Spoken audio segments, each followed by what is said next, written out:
This is a walkthrough of MessageBox. MessageBox is a privacy-conscious employee monitoring and productivity tool. We will go through the UI wireframes that have been designed for MessageBox. Later on, we shall go through the current progress made in the actual development of the application. This will be the home page with the login information set up over here. If a new company wishes to sign up, they can click on the sign up link over here. On the sign up page, they will be able to fill in this information and then their account will be created for them. Now, on the login page, the user, or otherwise known as the employee, will be able to sign into their account. They would fill in their username and password, or email and password, and then they will be able to log in. If they have forgotten their password, they can click on the forgot password link, which should pop up a modal for them to enter their email, the new password, and the two-factor authentication code set up. If the user has their correct credentials, they can enter their credentials and hit login. When you click the login button, it will prompt the user for their two-factor authentication code. Once they have filled this in, they can click login and head into the application. Once logged in, the user will be greeted with the chat section. Over here, users will be able to search for employees within the organization to chat with, or they can select existing conversations.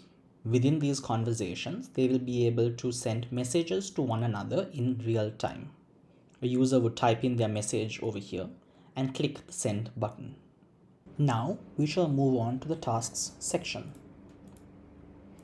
In the tasks section, users will be able to add and manage their tasks. As you can see, the tasks are broken down based on when they are due. Here in column 1, we have the tasks due for today. Column 2 having all overdue tasks. And column 3, the tasks that are due tomorrow.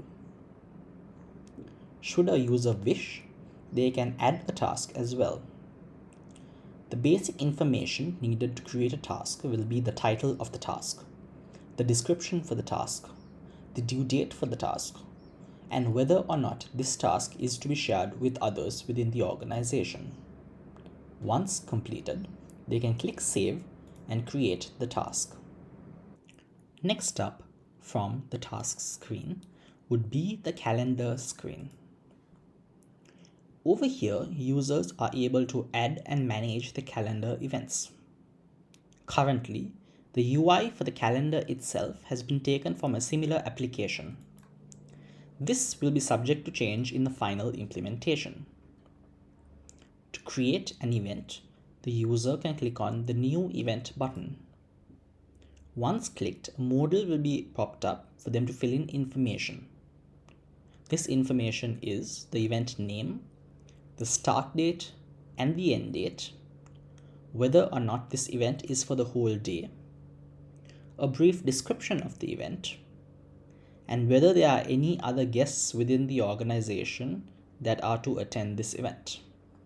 Once completed, they can click the Save button. As this application is an employee monitoring application, it is crucial for employees to actively set what they are doing at the moment. This would be similar to a status. Over here at the navigation bar, the user is able to set their current status. This would be a drop-down where the user can select their current status. Over time, the user will be prompted as to what they are doing. This prompt would look similar to this. This would be a limited time-based prompt where the user would need to set their current status and submit it.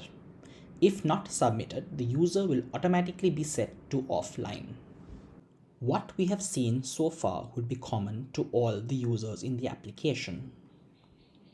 Next would be the reporting screen. This screen would only be accessible to privileged users as well as system administrators. On the page, they would be able to search for the reports they would like, as well as set dynamic filters to query the reports. Once a report is queried, it will be shown in a similar tabular format as seen below. The reports queried from this screen would also be exportable to CSV or Excel format. The next screen in the application will be the team monitoring screen. Similar to the report screen, this screen will only be accessible by privileged users and system administrators. The purpose of this screen is to be able to view the current statuses of your team. Over here, you can see the management team and the business analyst team. Should you wish to prompt a user, you can go ahead and manually activate the alert for them. Once activated, a similar pop-up to what we saw earlier would appear. Or if you wish, you can directly message the user. The next portion in the application would be the settings screen, which you can access by clicking on the cog over here. The content on this screen will dynamically change based on the user's access credentials. For example, a regular employee would only be able to change their password and other minor details on their profile, whilst a privileged or system administrator would have further configuration available to them. As a privileged user, you would have access to company configuration details. Over here, you can see the ability to manage employees as well as add new ones.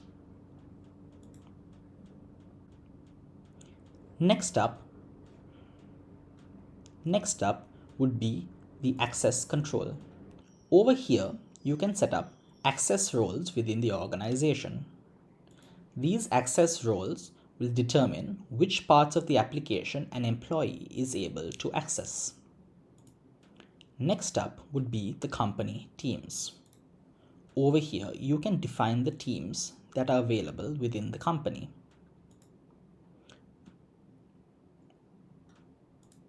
If an employee is done using the application, they can go here and log out of the system. Now you can see the current progress made in the development of the MessageBox application. The current working application is built using React and coded with TypeScript. I have also begun working on the back end of the application written in TypeScript with Node.js.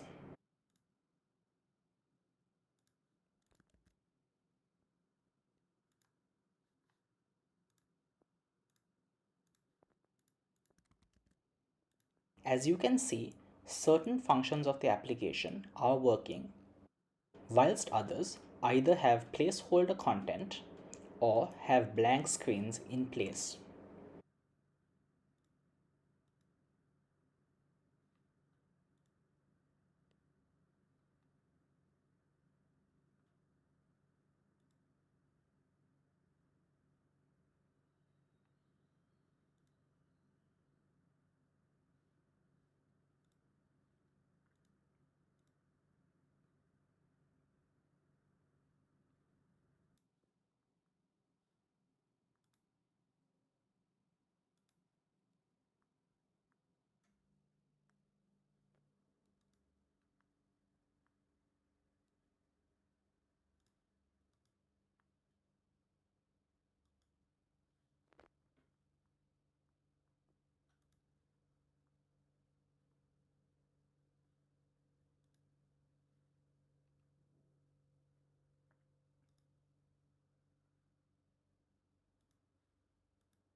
Thank you for watching this demonstration of MessageBox.